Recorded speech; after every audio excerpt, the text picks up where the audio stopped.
ఎన్టీఆర్ క్రమశిక్షణ, చంద్రబాబు మేధా సంపత్తి టీడీపీకి రక్షణ కవచమని ఆ పార్టీ పొలిట్ బ్యూరో సభ్యుడు యనమల రామకృష్ణుడు అన్నారు. తన మేధా సంపత్తితో నిరంతర శ్రామికుడిగా చంద్రబాబు పార్టీ కోసం శ్రమించి తెలుగుదేశం పార్టీని నిలబెట్టారని తెలిపారు. కూటమి గెలుపునకు పవన్ కళ్యాణ్ కీలక పాత్ర పోషించారని యనమల తెలిపారు.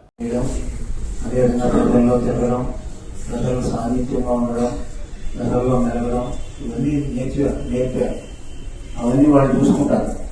నేను ఎక్కడికి రావడం ఇక్కడ కూడా ఉదాహరణ చెప్పాలి.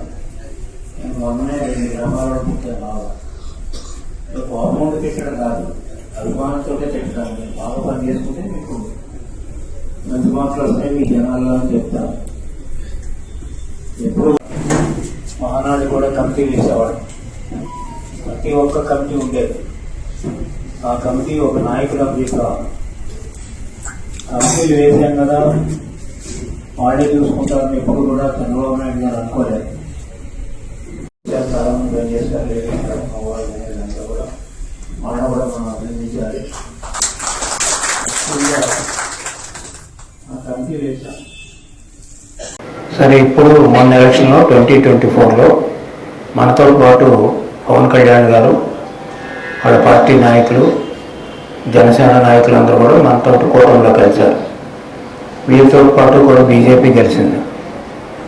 వాళ్ళ నాయకులు ప్రత్యేకంగా ఆ ఇద్దరు పార్టీల నాయకులు కూడా ప్రత్యేకంగా మనం అభినందించాలి. చాలా కష్టపడి పనిచేశారు. జనసేన రామకృష్ణ గారు ఇలాంటివంతా రాయరు, వీళ్ళంతా కూడా చాలామంది రావడమే కాకుండా చాలా కష్టపడి పనిచేశారు. అదేవిధంగా బీజేపీ వాళ్ళు కూడా సహకరించారు పూర్తిగా. వాళ్ళందరూ కూడా మనస్ఫూర్తిగా మనం అందరం కూడా అభినందిస్తున్నాం. అంటే కలయిక అనేటువంటిది చాలా ఇంపార్టెంట్. అప్పుడు ఉన్నటువంటి రాజకీయాల్లో కలయిక అనేటువంటిది చాలా ముఖ్యం.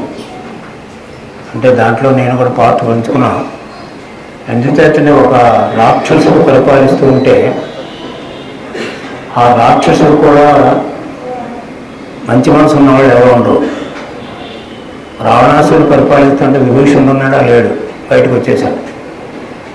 ఎంచేతంటే అది డిఫెక్షన్ కాదు, ఒక సిద్ధాంతపరంగా బయటకు వచ్చాడు. అతని సిద్ధాంతం ఏంటి చెప్పాడు, సీతాదేవిని తీసుకురాకూడదు, తప్పు పంపించేయని చెప్పాడు. పంపించేయని చెప్తే నువ్వేది నాకు చెప్పడం అవ్వమన్నాడు. ఆ మాట బరాయించలేక బయటకు విభూషణుడు వచ్చేసాడు రాముడితో కలిసి. అంటే ఇప్పుడు ఉన్నవాళ్ళు అయితే రాముడు కూడా డిఫెక్షన్స్ ఎంకరేజ్ చేసేయండి ఆ రోజున. అంటే శ్రీరామచంద్రుడు డిఫెక్షన్ ఎంకరేజ్ చేయలేదు, ఆయన సేవ్ చేశాడు విభూషణుడు రోడ్డు మీద ఉంటే. తర్వాత అతను యుద్ధం చేశాడు, తర్వాత రాజ్యం ఇచ్చాడు.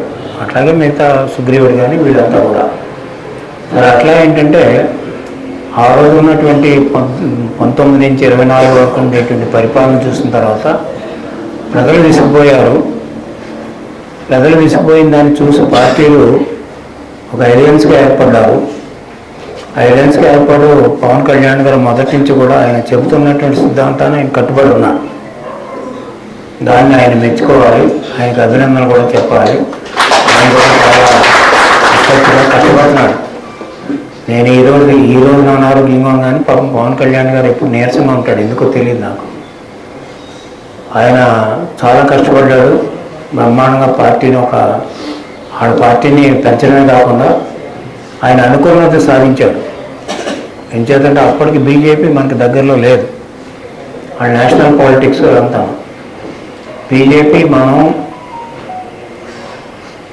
జనసేన పార్టీ కలవటానికి ముఖ్యులు పవన్ కళ్యాణ్ గారు కలిసి సాధించాం.